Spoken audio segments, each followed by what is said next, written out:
नमस्कार शेतकरी बांधवांनो, पुन्हा एकदा डॉक्टर समृद्धी ॲग्रोटेक म्हणजे तरकारी किंग यूट्यूब चॅनलला सर्वांचे सरसे स्वागत. सर, आजचा व्हिडिओचा विषय घेऊन येत असताना पावसाळी वातावरणामध्ये टोमॅटो पिकातील आजचा व्हिडिओ देत असताना बऱ्याचशा शेतकऱ्यांना जे प्रॉब्लेम आता टोमॅटो मध्ये दिसत आहेत ते म्हणजे काळा डाग, कांडी करपा आणि त्याचबरोबर बॅक्टेरियल राईट यांवर आपण कशा पद्धतीने सध्याच्या पावसाळी वातावरणामध्ये आपण फवारण्या केल्या गेल्या पाहिजे. तुमचे आर्यमान असू द्या, योगी 35 असू द्या, त्याचबरोबर मेघदूत असू द्या, कुठलीही व्हरायटी असू द्या, एक साधारणतः आपण ज्या शेतकऱ्याला आपण लागवडीपासून मार्गदर्शन करत आहोत त्या शेतकऱ्याची सर्वप्रथम माहिती जाणून घेण्याचा प्रयत्न करतो. दादा, आपलं नाव सांगा. महेश शिंदे. मोठ्याने बोला. महेश शिंदे. तालुका आपलं गाव संपूर्ण रानमळा, खेड, जिल्हा जिल्हा पुणे. रानमळा तालुका, खेड, जिल्हा पुणे. आपला महाराष्ट्रातील इतर शेतकरी बांधवांसाठी मोबाईल नंबर 97 67 87 14 23. तर मित्रांनो, व्हिडिओच्या विषयाकडे जात असताना आपण टोमॅटो पिकामध्ये कांडी करपा, बॅक्टेरियल राईट आणि त्याचबरोबर फळावरील काळा चट्टा यांवर आपण कशा पद्धतीने तिघांवरती पण आपण कामकाज केलं गेलं पाहिजे.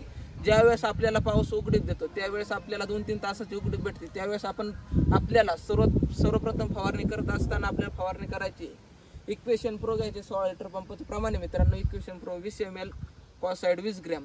त्याच्यानंतर आपल्या ड्रिपमधून अन्नद्रव्य व्यवस्थापन करत असताना आपल्याला सर्वप्रथम बुरशीनाशकाचा वापर करायचा आहे. बुरशीनाशक देत असताना आपल्याला किटाजिन M45 द्यायचे, साधारणतः एकरी किटाजिन द्यायचे, साधारणतः 500 ml किटाजिन 500 ml आणि M45 500 ग्रॅम. हे एक आपलं ड्रिप ॲप्लिकेशन झाल्यानंतर ज्यावेळेस पुन्हा आपल्याला जशी उघडीप भेटेल तशा पद्धतीने आपल्याला फवारणी करत असताना आपल्याला एलिटी अँट्रोकॉलचा स्प्रे वरून तितकाच फायदेशीर ठरू शकतो. त्याच्यानंतर काळा डाग जास्त प्रमाणात वाटत असेल किंवा काळा डाग आलेला असेल किंवा यायच्या आधी काय केलं गेलं पाहिजे. यायच्या आधी आपण किटाजिन M45 खालून द्यायचे आणि जर आलेला असेल तर आपल्याला स्प्रे खूप महत्त्वाचा आहे, किटाजिन M45 वरून स्प्रे करून घ्यायचा आहे, जेणेकरून परत येणाऱ्या फळावरती तो दिसणार नाही, आलेल्या फळावरती तो जाग्यावरती थांबेल.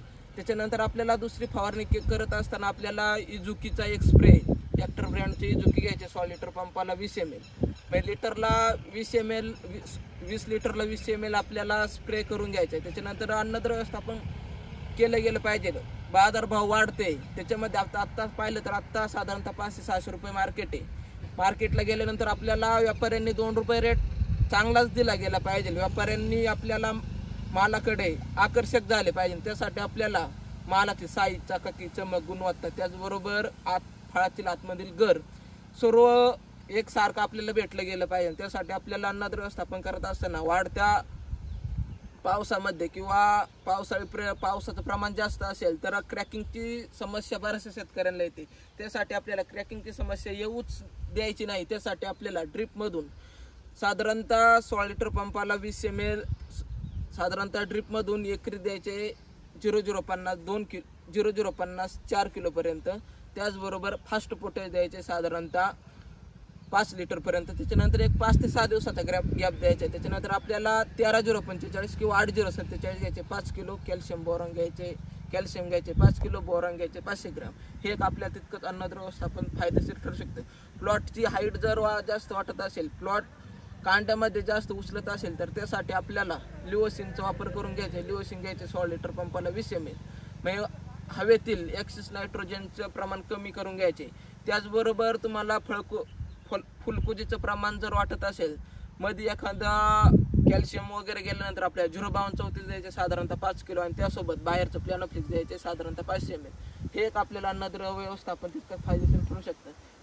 पुन्हा एकदा शेतकऱ्याला माझा प्रश्न असा राहील, आपण गेल्या 1 ते 1.5 वर्षापासून डॉक्टर समृद्धी ॲग्रोटेकचं मार्गदर्शन घेत आहे, ते घेण्यामागचं कारण काय नक्की? ते एवढ्यासाठीच घ्यायचं आहे की जेणेकरून आपली मालाची गुणवत्ता आणि मालाची वाढ चांगल्या प्रकारे होते, म्हणूनच घ्यायचे. आता टोमॅटो शेती तुम्ही एक साधारणतः 4-5 वर्षापासून करत असाल. 4-5 वर्ष. पण त्या प्लॉटमध्ये ना आताच्या प्लॉटमध्ये काय फरक आहे? पहिल्यांदाच बेड मल्चिंगचा प्रयोग केला आहे आणि एकदम उत्कृष्ट असा एवढ्या पावसात सुद्धा बेड वटलेला आहे, बाग वटलेला आहे, हे आपल्याला दिसतंय. आता साधारणतः 6 महिना झाला, सुरुवातीला टेम्परेचरचा काळ होता लावली तेव्हा. त्याच्यानंतर एक साधारणतः एक 6 महिना झालाय पाऊसाचा पिरियड चालू आहे, भरपूर प्रमाणात आपल्याला पाऊस झाला. एवढं यामध्ये पण आपल्या प्लॉट मध्ये काय फरक आहे? आता बाकीच्यांचे प्लॉट पाहिले आजूबाजूचे आणि तुमच्या प्लॉट मध्ये काय फरक आहे? एवढा पावसात सुद्धा एक नंबर बाग वाटलेला आहे आपला. काय आजपर्यंत पावसाचा काही समस्या परिणाम आली? नाही, काय झालं काहीच नाही. ऑनलाईन मध्ये तुम्ही प्लॉट रजिस्टर केलेला आहे, ऑनलाईन तुम्हाला वेळापत्रक येतं व्हॉट्सअपला, हा. तर ते इतर शेतकरी बांधवांसाठी काय सांगाल? ऑनलाईन पद्धतीने शेती होऊ शकते का? ऑनलाईन पद्धतीने होऊ शकते व्यवस्थित.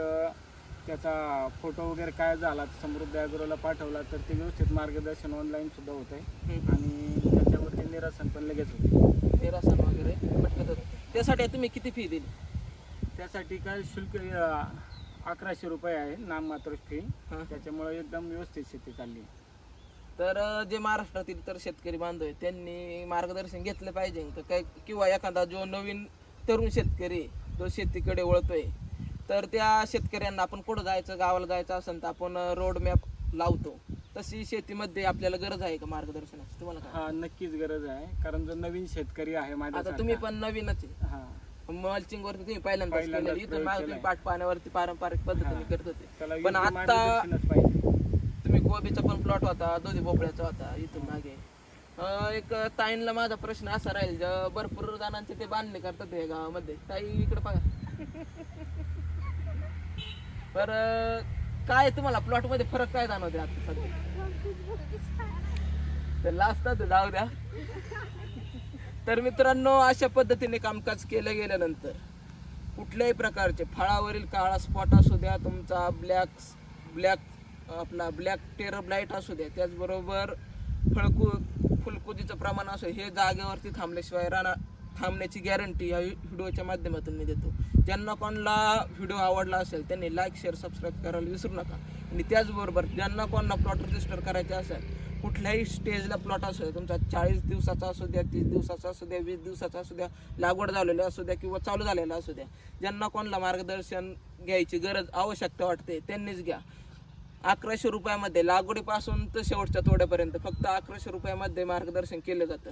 तर एक दादांना माझा शेवटचा प्रश्न असा राहील, जे तुम्हाला वेळापत्रक येतं तारखेनुसार, ते तंतोतंत पाळल्यानंतर काय फरक झाला तुमच्या प्लॉटमध्ये? ते पाळलं की बरेचसे शेतकरी मित्रांनो थांबा, बरेचसे शेतकरी मित्रांनो प्लॉट रजिस्टर करतात पण दिलेलं शेड्यूल ते पूर्णतः वापरत नाही, किंवा त्याच्यातले आता म्हणतात हे मिळालं नाही ते सोडून देतात, त्याच्या पुढचं अन्नदार व्यवस्थापन घेतात, त्याच्यानंतर ते शेतकऱ्यांना भरपूर सारे प्रॉब्लेम येतात. तर तुम्ही बोलले की मी आजपर्यंत कुठल्याही प्रकारचं ड्रॉप मी केलेलं नाही आजपर्यंतच्या शेड्यूलमध्ये. काय फरक जाणवते तुम्हाला? नाही, वेळेच्या वेळेस सगळं डोस दिले तर पुढचा येणारा रोग किंवा उशिराचा करपा तो येत नाही आणि पुढचा खर्च वाचतोय. रोग आले, करपा आल्याच्या नंतर फवारणी किंवा काळे डाग पडल्यानंतर औषध करणे वेळेत केलं तर ते पुढचं आपल्या पिकाचे नुकसान होत नाही. खूप मोलाचा सल्ला आहे शेतकरी बांधवांनी दिलेला आहे. तर मित्रांनो, व्हिडिओ आवडल्यास लाईक, शेअर, सबस्क्राईब करायला विसरू नका. नमस्कार.